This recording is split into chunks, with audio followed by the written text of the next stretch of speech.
வணக்கம். மதிமுகம் செய்திகள். இன்றைய முக்கிய நிகழ்வுகளை பார்ப்பதற்கு முன்பாக தலைப்பு செய்திகளை பார்க்கலாம்.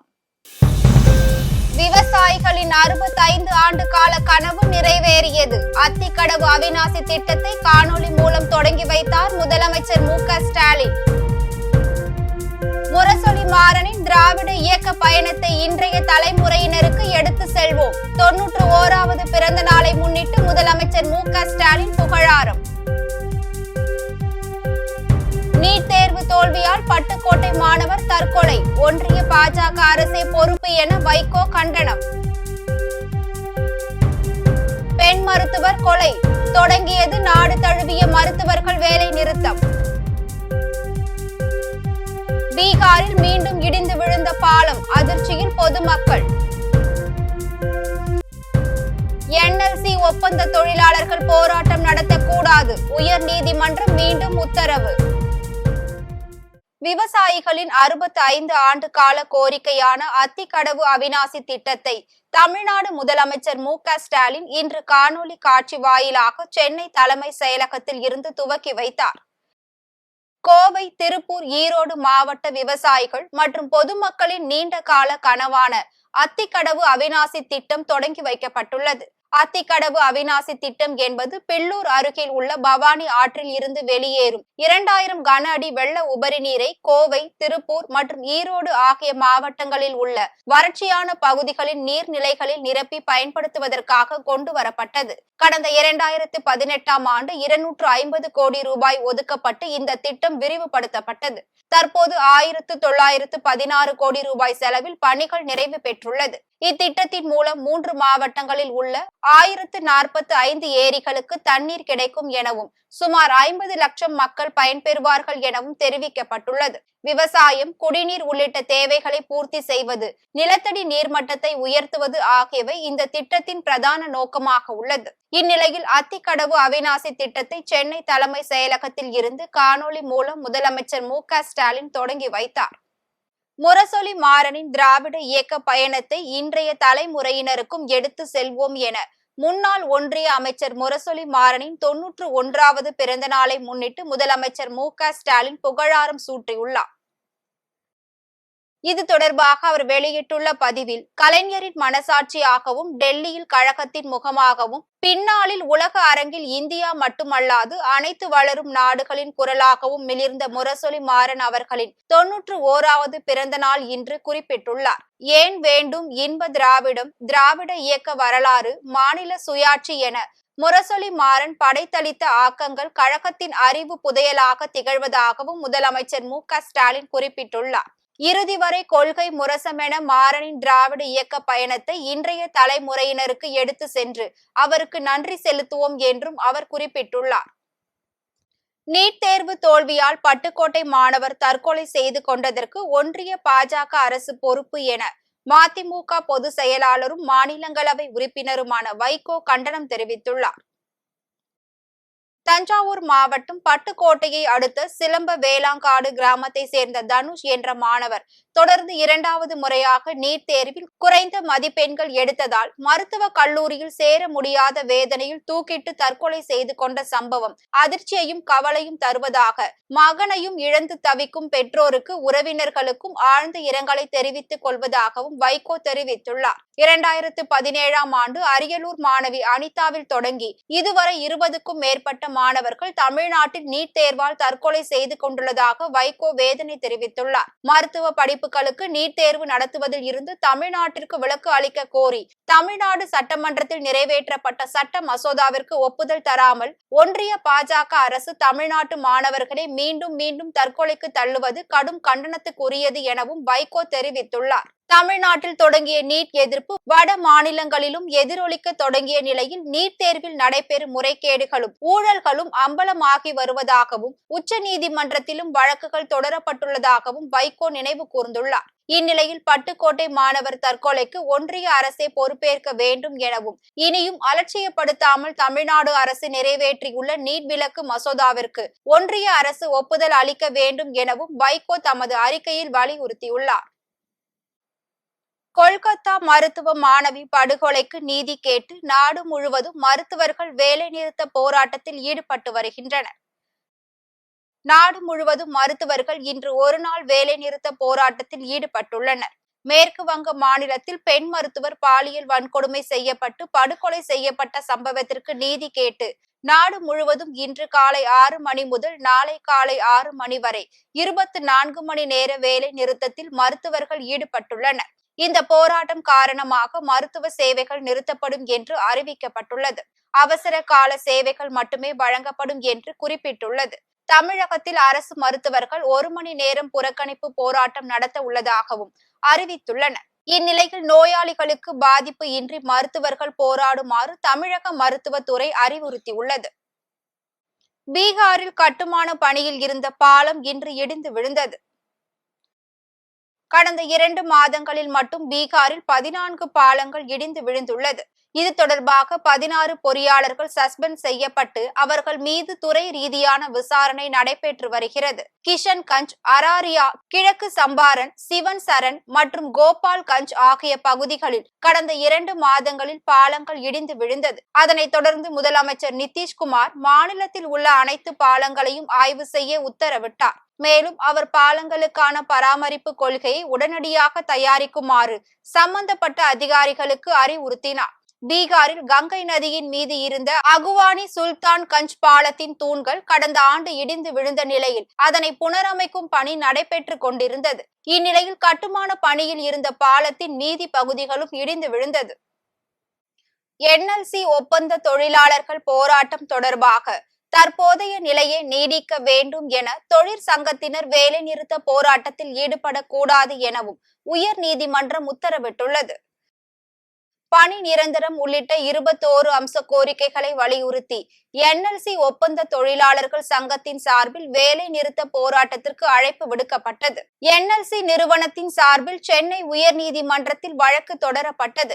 இந்த வழக்கு நீதிபதி N. செந்தில்குமார் முன்பு கடந்த 14ஆம் தேதி விசாரணைக்கு வந்தபோது வேலை நிறுத்த போராட்டம் நடத்தக்கூடாது என தொழில் சங்கத்தினருக்கு நீதிபதி உத்தரவிட்டு இந்த வழக்கின் விசாரணையை ஒத்திவைத்தார். இந்நிலையில் மீண்டும் இந்த வழக்கு விசாரணைக்கு வந்தபோது NLC ஒப்பந்த தொழிலாளர்கள் போராட்டம் தொடர்பாக தற்போதைய நிலையை நீடிக்க வேண்டும் என நீதிபதி தெரிவித்தனர். தொழிற்சங்கத்தினர் வேலை நிறுத்த போராட்டத்தில் ஈடுபடக்கூடாது எனவும் NLC நிறுவனம் வேலை நிறுத்த நோட்டீஸ் தொடர்பாக தொழிலாளர்கள் மீது எந்த நடவடிக்கையும் எடுக்கக்கூடாது எனவும் நீதிபதி தெரிவித்திருந்தார். NLC நிறுவனத்திற்கு உரிய பாதுகாப்பை மாவட்ட நிர்வாகம் வழங்க வேண்டும் என உத்தரவிட்ட நீதிபதி இந்த வழக்கின் தீர்ப்பு தேதி குறிப்பிடாமல் ஒத்திவைத்துள்ளார். விடுதலை சிறுத்தைகள் கட்சி தலைவர் திருமாவளவனுக்கு முதலமைச்சர் MK ஸ்டாலின் பிறந்தநாள் வாழ்த்து தெரிவித்துள்ளார். VCK தலைவர் திருமாவளவன் பிறந்த நாளான ஆகஸ்ட் 17ஆம் தேதி ஒவ்வொரு ஆண்டும் தமிழர் எழுச்சி நாளாக கொண்டாடப்படுகிறது. இந்நிலையில் திருமாவளவனின் பிறந்த நாளை முன்னிட்டு முதலமைச்சர் MK ஸ்டாலின் X தள பதிவில் வாழ்த்து தெரிவித்துள்ளார்.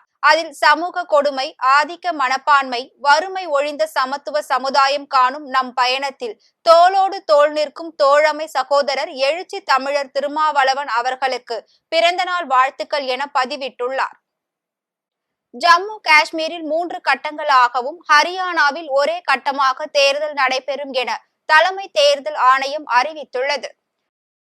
ஹரியானா மாநிலம் மற்றும் ஜம்மு காஷ்மீர் யூனியன் பிரதேசத்திற்கான சட்டப்பேரவை தேர்தல் தேதிகளை தலைமை தேர்தல் ஆணையர் ராஜீவ் குமார் அறிவித்திருந்தார். ஜம்மு காஷ்மீரில் 3 கட்டங்களாக தேர்தல் நடைபெறும் எனவும் செப்டம்பர் மாதம் 9ஆம் தேதி முதற்கட்ட வாக்குப்பதிவு நடைபெறும் எனவும் தெரிவித்தார். 2வது கட்டமாக செப்டம்பர் 25ஆம் தேதியும் 3வது கட்டமாக அக்டோபர் 1ஆம் தேதியும் வாக்குப்பதிவு நடைபெறும் என ராஜீவ் குமார் அறிவித்திருந்தார். அதேபோல் ஹரியானா மாநிலத்தில் செப்டம்பர் 5ஆம் தேதி வேட்புமனு தாக்கல் தொடங்கும் எனவும் ஒரே கட்டமாக அக்டோபர் மாதம் 1ஆம் தேதி வாக்குப்பதிவு நடைபெறும் என்றும் அறிவித்திருந்தார். இதையடுத்து ஹரியானா மற்றும் ஜம்மு காஷ்மீரில் பதிவான வாக்குகள் அக்டோபர் 4ஆம் தேதி எண்ணப்பட்டு முடிவுகள் அறிவிக்கப்படும் என்றும் தலைமை தேர்தல் ஆணையர் ராஜீவ் குமார் தெரிவித்துள்ளார்.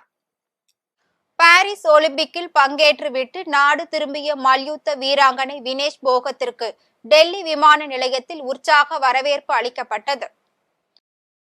ஒலிம்பிக் போட்டிகளை முடித்துக் கொண்டு டெல்லி திரும்பிய வினேஷ் போகத்திற்கு மேல தாளங்களுடன் சக வீரர்களும் உறவினர்களும் கண்ணீர் மல்க வரவேற்பு அளித்தனர். அதனைத் தொடர்ந்து செய்தியாளர்களுக்கு பேட்டி அளித்த அவர், நாட்டு மக்கள் அனைவருக்கும் நான் நன்றி கூறுகிறேன், நான் மிகவும் அதிர்ஷ்டசாலி என தெரிவித்துள்ளார்.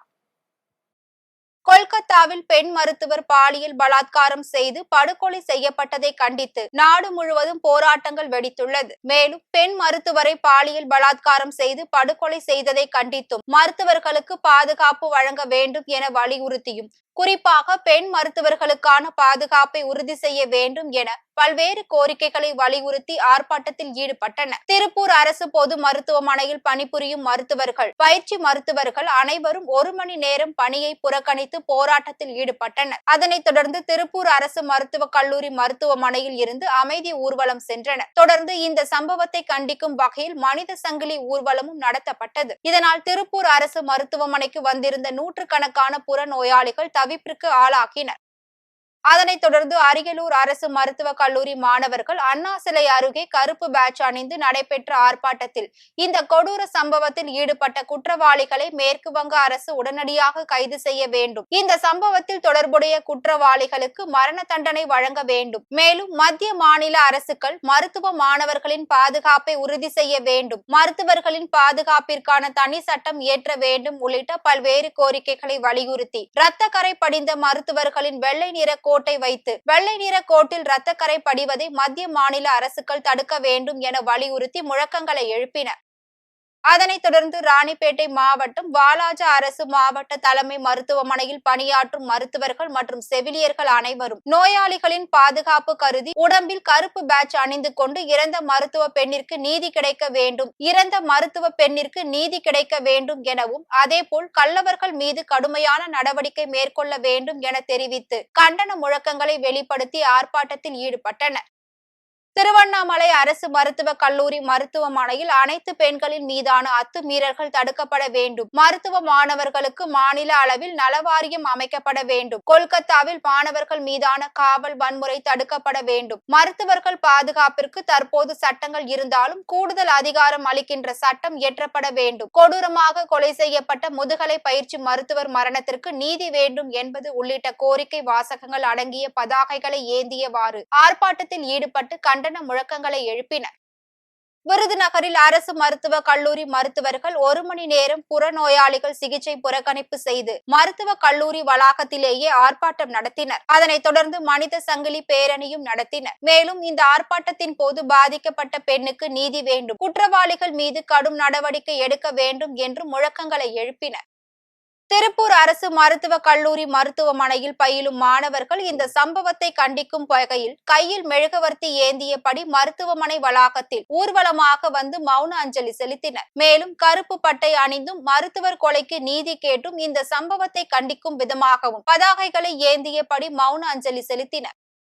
வேலூர் மாவட்டம் சத்துவாச்சாரியில் உள்ள மாவட்ட ஆட்சியர் அலுவலகம் எதிரில் இந்திய மருத்துவர் சங்கம் சார்பில் மாவட்ட தலைவர் மருத்துவர் நர்மதா தலைமையில் ஆர்ப்பாட்டம் நடைபெற்றது. மேலும் அரசு மருத்துவமனை மற்றும் சத்துவாச்சாரி சுகாதார நிலையம் மற்றும் தனியார் மருத்துவமனை மருத்துவர்கள் பணியை புறக்கணித்தனர். மேலும் உடம்பில் கருப்பு பேட்ஜ் அணிந்து கொண்டு இறந்த மருத்துவ பெண்ணிற்கு நீதி கிடைக்க வேண்டும் எனவும், அதேபோல் கயவர்கள் மீது கடுமையான நடவடிக்கை மேற்கொள்ள வேண்டும் எனவும் தெரிவித்து கண்டன முழக்கங்களை எழுப்பி ஆர்ப்பாட்டத்தில் ஈடுபட்டனர். மருத்துவக் கழகம், தேசிய பல்நோய் மருத்துவர்கள் சங்கம், பிளஸ் மெடிக்கல் ரெப்ரசன்டேட்டிவ்ஸ் அசோசியேஷன், அது போக பிசியோதெரபி அசோசியேஷன் எல்லாருமே அந்த கல்கட்டால எங்களுடைய மருத்துவ மாணவி ஒருத்தர் ஆஸ்பத்திரியிலேயே வச்சு ரேப் அண்ட் மர்டர், அதுக்காக இங்க ஸ்ட்ரைக் ஆரம்பிச்சிருக்கோம். இன்னைக்கு முழு நாளும் இன்னைக்கு காலையில 6 மணிலேருந்து நாளைக்கு காலையில 6 மணி வரைக்கும் இந்தியா முழுக்க இருக்கிற இந்திய மருத்துவக் கழகம் சார்பான மருத்துவர்கள் எல்லாருமே எங்களோட மருத்துவமனை கிளினிக்ஸ் எல்லாத்தையுமே க்ளோஸ் பண்ணிருக்கோம். பெரிய பெரிய இன்ஸ்டிடியூஷன்ஸ் க்ளோஸ் பண்ண முடியாதவங்க இன்னைக்கு கருப்பு பேட்ச் போட்டுட்டு வேலை செய்யறாங்க.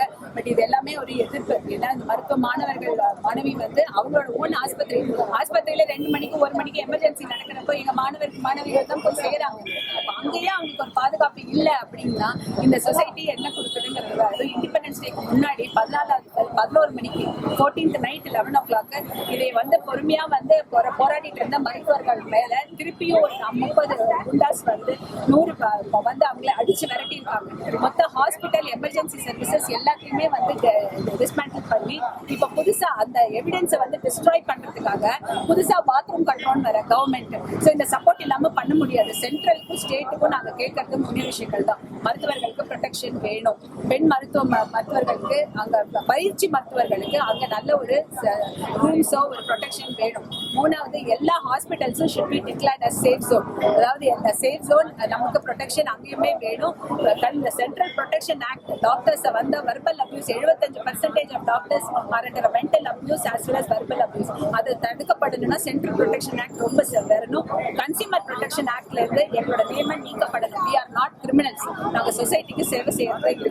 கோவில்பட்டி அருகே இன்ஜினியர் வீட்டை உடைத்து தங்க நகைகளை கொள்ளையடித்த சம்பவத்தில் மேலும் 3 பேர் கைது செய்யப்பட்டுள்ளனர்.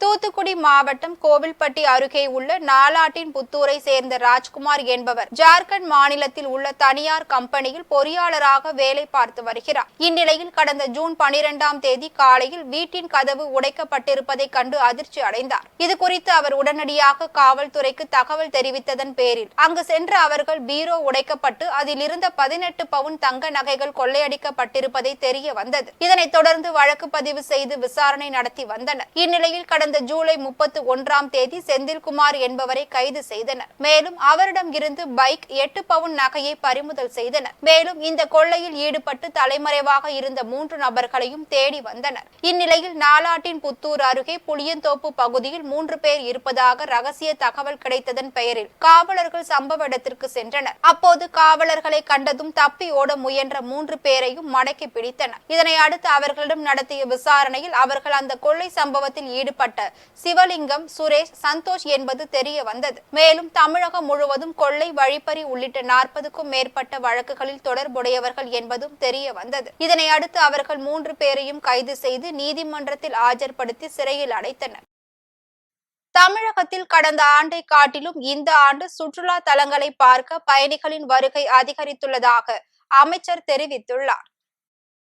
ராணிப்பேட்டை மாவட்டத்தில் இயங்கி வரும் தமிழ்நாடு ஹோட்டலில் மாநில சுற்றுலாத்துறை அமைச்சர் ராமச்சந்திரன் மற்றும் மாநில கைத்தறி துணிநூல் துறை அமைச்சர் ஆர் காந்தி ஆகியோர் ஆய்வு மேற்கொண்டனர். பின்னர் செய்தியாளர்களை சந்தித்த சுற்றுலாத்துறை அமைச்சர் ராமச்சந்திரன் தமிழகத்தில் கடந்த ஆண்டை காட்டிலும் இந்த ஆண்டில் சுற்றுலா இடங்களை காண 14 லட்சம் பேர் வருகை தந்துள்ளதாகவும் மேலும் தமிழகத்தில் 100 கோடி அளவில் சுற்றுலாத்துறை மேம்படுத்த உள்ளதாகவும் அவர் தெரிவித்தார். தொடர்ந்து பேசிய அவர் ஒவ்வொரு மாவட்டத்திலும் சுற்றுலாத்துறைக்கு ஏற்றவாறு எந்த இடம் உள்ளது அவ்விடத்தை தேர்வு செய்து சுற்றுலா தலமாக அமைக்க நடவடிக்கை எடுக்கப்படும் என்று கூறினார்.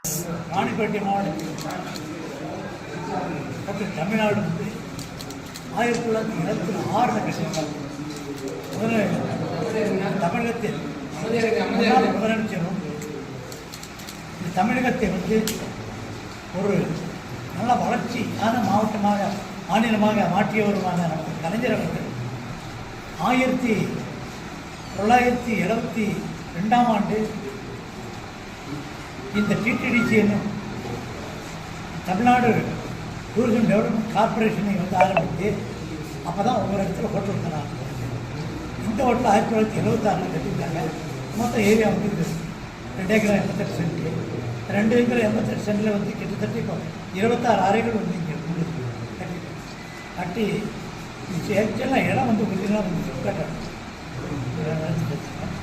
இப்போ இந்த சுற்றுலா வளர்ச்சி வளர்ச்சி கழகம் வந்து நாங்கள் கையில் இருக்கிறது வந்து 2021 அதுக்கு முன்னே வந்து எம்ஜிஎம் கூட்டி எம்ஜிஎம் நடத்துது. இப்போ நம்ம எடுத்து 21 எடுத்து ஆரம்ப கையில் எடுக்கும்போது வந்து லாஸில் ஓடிட்டு அந்த லாஸ் இப்போ நிவர்த்தி செஞ்சு 2 வருஷத்தில் அதை மாற்றி இப்போ இதை லாபத்தில் கொண்டு வந்துருக்கோம். வேடந்தாங்கல் ஏரியில் இருந்து வெளியேறிய தண்ணீரால் அறுவடைக்கு தயாராக இருந்த நெற்பயிர்கள் நீரில் மூழ்கி சேதமடைந்ததாக விவசாயிகள் வேதனை தெரிவித்துள்ளனர்.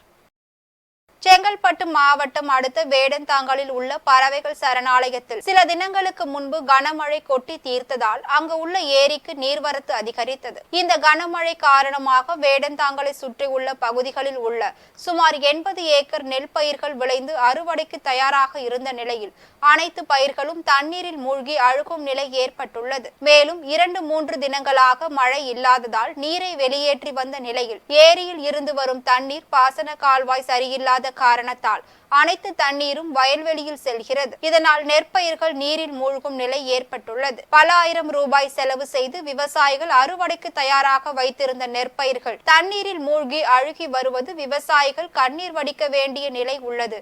இதனால் அப்பகுதி விவசாயிகள் வேதனை அடைந்துள்ளனர். எனவே தமிழக அரசு பாதிக்கப்பட்ட விவசாயிகளுக்கு உரிய இழப்பீடு வழங்க உரிய நடவடிக்கை எடுக்க வேண்டும் என விவசாயிகள் அரசுக்கு கோரிக்கை விடுத்துள்ளனர். இன்றைய தங்கம் வெள்ளி விலை வழங்குவோர் அட்டிகா கோல்ட் கம்பெனி. சென்னையில் 22 கேரட் ஆபரண தங்கத்தின் விலை சவரனுக்கு 840 ரூபாய் உயர்ந்து 53,360 ரூபாய்க்கு விற்பனை செய்யப்படுகிறது. மேலும் 1 கிராம் தங்கத்தின் விலை கிராமிற்கு 105 ரூபாய் உயர்ந்து 6,670 ரூபாய்க்கு விற்பனை செய்யப்படுகிறது. சென்னையில் வெள்ளியின் விலை கிராமிற்கு 2 ரூபாய் உயர்ந்து 91 ரூபாய்க்கு விற்பனை செய்யப்படுகிறது. இலங்கையில் அடுத்த மாதம் நடைபெறும் அதிபர் தேர்தலில் தற்போதைய அதிபர் ரணில் விக்ரமசிங்கிற்கு 30க்கும் மேற்பட்ட கட்சிகள் அடங்கிய மகா கூட்டணி ஆதரவு தெரிவித்துள்ளது. இலங்கையில் வரும் செப்டம்பர் 21ஆம் தேதி அதிபர் தேர்தல் நடைபெறுகிறது. பொருளாதார நெருக்கடிக்கு பின் நடக்க உள்ள முதல் அதிபர் தேர்தலான இதில் தற்போதைய அதிபர் ரணில் விக்ரமசிங்கே மீண்டும் போட்டியிடுகிறார். அதேபோல் முன்னாள் அதிபர் மஹிந்த ராஜபக்சேவின் மகன் நமல் ராஜபக்சே உள்ளிட்டோர் போட்டியிடுகின்றனர். அதிபர் தேர்தலில் போட்டியிடும் வேட்பாளர்களின் வேட்பு மனுக்களை ஏற்பதற்கான காலக்கெடு நேற்று முன்தினத்துடன் நிறைவடைந்தது. இந்த தேர்தலில் இதுவரை இல்லாத அளவிற்கு அதிகபட்சமாக 38 பேர் போட்டியிடுகின்றனர். இந்நிலையில் தற்போதைய அதிபர் ரணில் விக்ரமசிங்கவிற்கு ஆதரவு பெருகி உள்ளது. அதாவது ராஜபக்சே சகோதரர்களின் இலங்கை பொதுஜன பெரமுனா கட்சியில் இருந்து பிரிந்த அணி உள்ளிட்ட 30க்கும் மேற்பட்ட கட்சிகள் அடங்கிய மகா கூட்டணி ரணில் விக்ரமசிங்கிற்கு ஆதரவு தெரிவித்துள்ளது. மீண்டும் தலைப்பு செய்திகள். விவசாயிகளின் 65 ஆண்டு கால கனவு நிறைவேறியது. அத்திக்கடவு அவிநாசி திட்டத்தை காணொலி மூலம் தொடங்கி வைத்தார் முதலமைச்சர் மு.க. ஸ்டாலின். முரசொலி மாறனின் திராவிட இயக்க பயணத்தை இன்றைய தலைமுறையினருக்கு எடுத்து செல்வோம். 91வது பிறந்த நாளை முன்னிட்டு முதலமைச்சர் மு.க. ஸ்டாலின் புகழாரம். நீட் தேர்வு தோல்வியால் பட்டுக்கோட்டை மாணவர் தற்கொலை. ஒன்றிய பாஜக அரசே பொறுப்பு என வைகோ கண்டனம். பெண் மருத்துவர் கொலை தொடங்கியது நாடு தழுவிய மருத்துவர்கள் வேலை நிறுத்தம். பீகாரில் மீண்டும் இடிந்து விழுந்த பாலம், அதிர்ச்சியில் பொதுமக்கள். NLC ஒப்பந்த தொழிலாளர்கள் போராட்டம் நடத்தக்கூடாது, உயர் நீதிமன்றம் மீண்டும் உத்தரவு. இத்துடன் செய்திகள் நிறைவடைந்தன. மீண்டும் செய்திகள் இரவு 8 மணிக்கு. மேலும் செய்திகளை தெரிந்து கொள்ள மதிமுகம் பிரைம் யூடியூப் தளத்தில் இணைந்திருங்கள்.